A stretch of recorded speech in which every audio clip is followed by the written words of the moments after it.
معانيه. لام الحسان وقلنا الشعر تنشده حتى تفيض بمن تهوى معانيه.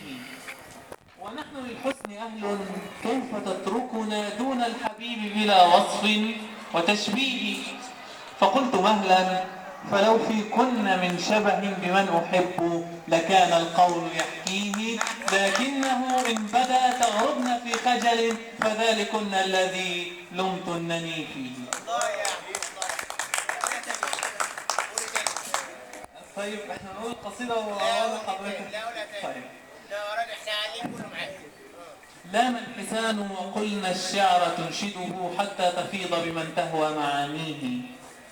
ونحن للحسن أهل كيف نتركنا دون الحبيب بلا وصف وتشبيه.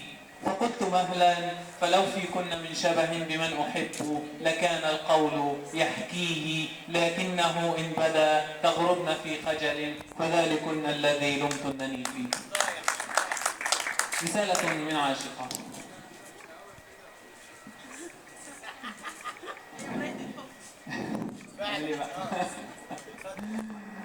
هي مش موجودة عشان ترد. هي مش موجودة عشان ترد، فبجيبها لكم المرة الجاية بقى. رسالة من عاشقة. يا سيدي ولا أنت دوما سيدي، حلمي بأن أحيا لديك أسيرة بشرط أن أحيا لديك، وأعيش أعرف كيف تكتب كل هذه الأغنيات. أساعدك أضع الحروف على يديك وألملم الكلمات إن شردت قليلا ثم أهديها منغمة إليك.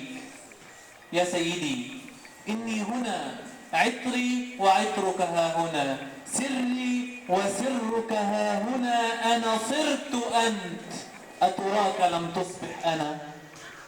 ألف أنا، ميم أنا، ألف أنا أهواك، أعشق أن أراك فأحترق، آتي إليك أذيب أسراري، أحبك أعتريك فتنطلق، أبكي أغيب أعود أحكي أنني أصبحت قصة شاعري.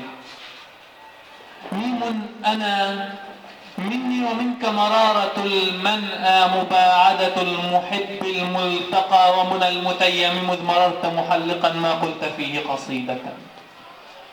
أو هكذا مزقت فيك حروف اسمي لوعة وجمعت فيك شتات نفسي.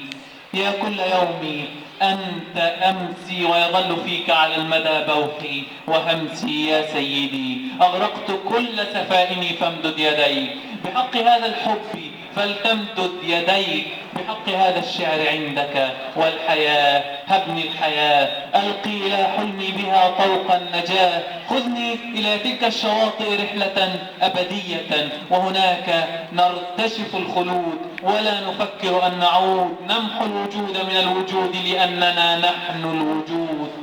وتظل تكتب كل يوم ألف ألف قصيدة فوق الرمال، وأنا أحبك طول يومي شاعرا بل عاشقا بل عاشقي. يا سيدي هذه هي الدنيا لدي، حب وأغنية وحلم، ماذا عن الدنيا لدي؟